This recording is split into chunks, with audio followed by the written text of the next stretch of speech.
What's up, guys? This is Ryan Johnson with MoneyBass.com, and today we are going to take a look at my Carolina rig setup. All right, so let's go ahead and get straight into this, guys. I recently began uploading a little series that I call How Would You Fish It? And basically all that is I will take snippets from whenever I was out on the lake during the tournament or maybe practicing pre-fishing, and I will show that snippet to you guys and have you just review it as far as looking at the water level, water temps, where the fish or the structure are at in the water column, and just asking you guys, how would you fish it? And the responses have been pretty good. We've been having a good amount of dialogue going back and forth, people putting in their suggestions of different ways, different techniques that they would fish. If you haven't watched any of those videos yet, I will put a link in the description to 2 of those so you can go back and watch those snippets, watch those videos, and just see how would you fish it. Go ahead and join in on the conversation. And in one of the recent videos, one of the questions that I had was, what is my Carolina rig setup? Someone was specifically asking, how long is the leader on my Carolina rig? And just to answer that question real quick, I generally will make my leader 2 to 3 foot long, depending on the water clarity. And water that is a little more muddy or murky, I will shorten that down to maybe a foot and sometimes less than that, because I want to get that weight closer to the actual lure itself, so that the sound that is being put off by the weight hitting the bead will be a little bit closer to the lure. So in that muddy water, once that fish gets close to where the sound is coming from, that bait will be there looking for it. So what I will do in this video is just go over my full setup, show you some different options and the reasons why I set things up that way. I will show you some snippets from my 360 and probably some sonar snippets also, and just show you what I am looking for on the water whenever I decide to pick up the Carolina rig. And then after that, I will go over just a little bit more information for you guys, and make sure you stay till the end of the video, because even if you are familiar with this setup, there's possibly some things in here that I may say that may help you out. And hey, maybe you will see something that I say that you want to add a little more context to it, and you will hop in on the comment section. So first off, for me, whenever I look to fish this Carolina rig, I'm going to be fishing it mainly on rocky points, humps, flats, just any place where I notice some structure where it will be any type of large rocks, pea gravel, just anything like that. Those are the high percentage areas for me whenever I'm fishing the Carolina rig. And one of the main components that I may do that is a little different from what a lot of other people do is the weight size. I generally like fishing with a 3/4 ounce weight, whether I'm fishing shallow, offshore, fishing ledges or anything. I will still stick with this 3/4 ounce weight. And the reason for that is because I have that weight to where it moves up and down on that line. So the weight itself is not really going to affect how the lure itself works in the water. And anytime that the fish actually comes into contact with the lure, picks it up and starts moving, it is not moving the weight, it is moving the line through that weight. So it will still allow me to know that something is on the other end and possibly has that lure, and allow me to get that hook set in, where a lot of guys that I hear as far as fishing the Carolina rig, the fish will actually end up swallowing their lure. And just in talking to different people, what I have found is a lot of guys will have their weight will be tied in line so that it does not move freely. And that way the fish actually has to move the weight before they will actually be able to tell that there's a fish on that line.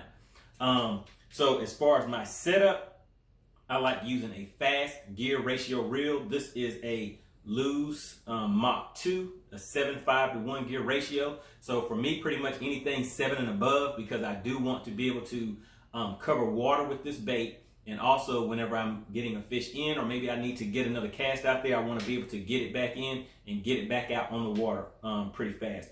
With the rod itself, I like using a Duckett Micro Magic rod, and this one is a 7.6 medium heavy.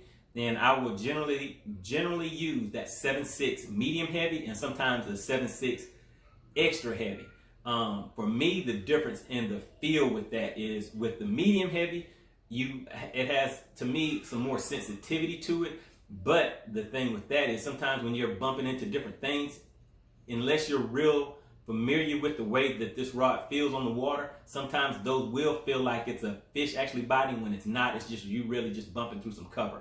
With the extra heavy rod, I don't really have that problem, but I'm still able to I can tell whenever those fish are tapping that line, and it still has some good sensitivity for me. So that is the rod that I use.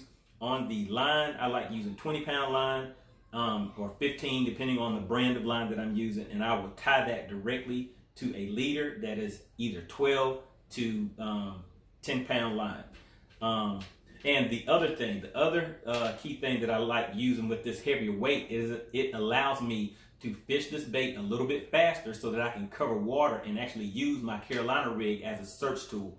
So it will stay in contact with the bottom, and sometimes I can actually kind of keep a steady pace and have that bait moving through the water column. Kind of what I would say similar to like when someone fishes a crankbait or something like that. You can steadily keep it coming through the water column. And with this, it'll be bumping along the bottom, making some noise, and it'll get the fish's attention that way. But that is the setup that I have here. Let's go ahead and head to the screenshot so you guys can see what type of structure and cover I like to use, locate whenever I'm going to fish the Carolina rig. And after that, let's head to the table so I can show you all the components and how I set those up. All right, still out here driving around, trying to see what I can find with this side scan. There's some nice looking rocks, some other structure over there. I'm going to mark that and go back and drag a Texas rig, Carolina rig through there just to see what it feels like. All right, still scanning, finding some more good looking stuff out here on this side scan. That right there is kind of a secondary point that has a bunch of rocks on it, and it's right next to that ditch. So I'm gonna mark that, and hopefully that'll be an area where fish kind of move around and stage inside of those rocks and then move in and out of that ditch, maybe chasing bait or something like that. But we'll see. Let's get that marked. I can look on my 360 mega imaging. Look at, you can see each individual boulder on there. You can see the laydowns and everything. Came right over here off of this seawall. It's kind of a shell bed or something over there. Now that you have seen those screenshots of what I look for whenever I'm fishing the Carolina rig, and also keep in mind the only things that I pretty much stay away from with the Carolina rig are going to be laydowns and pretty much brush piles. Because of the length of the leader that I use, I don't want a fish to pull me off into those branches and wrap me up. But other than that, I pretty much will use this on the ledges, humps, points with rocks on it. But let's go ahead and go over these components real quick. So first off, like I said, with the reel, I like using a fast gear ratio reel, and the rod I like to use 7/6 medium heavy. And now let's take a look at the line. For the main line, I like using 20-pound line. I would generally stick with this Seaguar Red Label, or I will go to the Abrase X version of the Seaguar. And with the Red Label, it's a little less expensive, but with that, you do have to make sure you check this line a little more often so that you don't get any nicks that could lead to you getting broken off whenever you're setting the hook or trying to fight that fish back to the boat. With the Abrase X, which is really what I prefer, it's just a little more expensive, but I will go with either a 20-pound or a 15-pound line. If you want to get a longer cast, I would go with the 15-pound line. But like I said, you still want to check that. But in the event you get nicks and things like that on it, I found that the Abrase X, is a little bit stronger whenever you're out there and you do have those little nicks in it. But for the most part, I use the Red Label Seaguar. But just practice with these different things, guys, because you don't want to wait till you're in a tournament situation and find out that you should have been using one or the other. So just use those in practice, and whichever one you're getting the best result from, go ahead and stick with that. As far as the leader that I use, I mainly use a 12-pound Seaguar InvisX for my leader. And like I said, the leader will be anywhere from 2 to 3 feet long for the most part.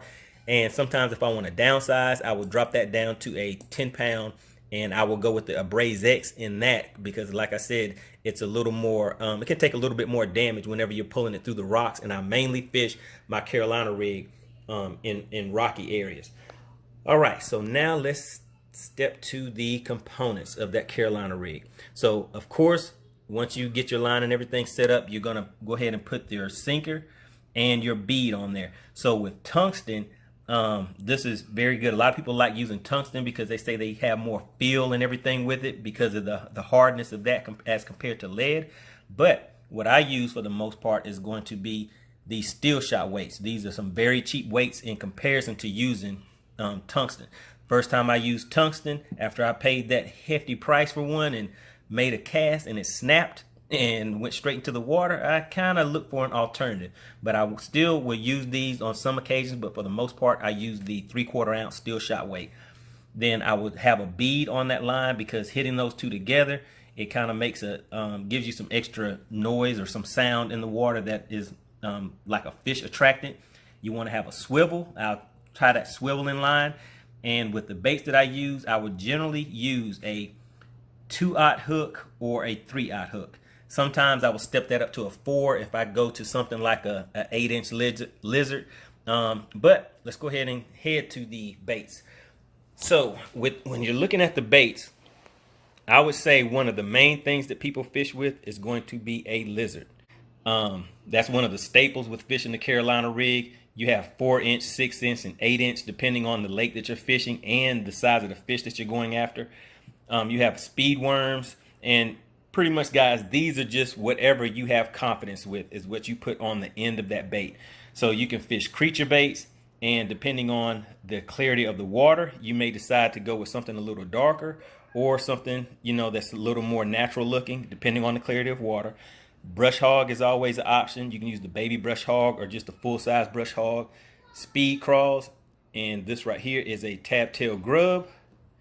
I've caught some fish using that before also. So all of these things, but it would just be dependent on what you feel comfortable with and what you feel the conditions call for at that time. So a lot of people will use a trick worm or just any brand of worm or lure that you feel will work on that Carolina rig. In most cases, I like adding some type of attractant, some type of scent or dip to give a little bit of enhancement to the bait. And for me, I like using JJ's Magic. I would pretty much just take whatever lure I'm using, say if it's this trick worm, and just dip it maybe to about that far in there. It'll add a little bit of scent, and it will add that color to the lure to just enhance it a little bit and just make it a little more attention grabbing for that fish. All right, guys, I hope that information has been helpful. Please make sure you hit the like button and continue to support the channel. Share these videos with other guys that you know share the same interest. And if you have any questions or any comments, please get active down in the comment section, and I will get back to everyone that leaves a comment. All right, guys, I appreciate the support, and I will see you on the next video.